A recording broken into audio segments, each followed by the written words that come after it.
I'm making 100 wafer paper flowers in 10 days, day 10.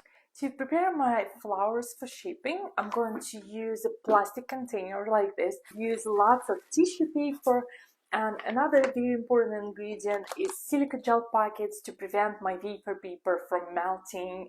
I will start with arranging my large flowers, and I will place a few silica gel packets at the bottom and scrunch a few sheets of tissue paper.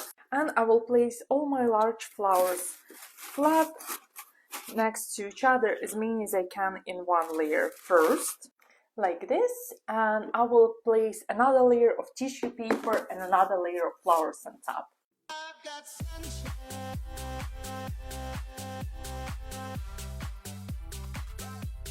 And the fun part is to test it. I'm going to shake it, making sure that everything stays in place.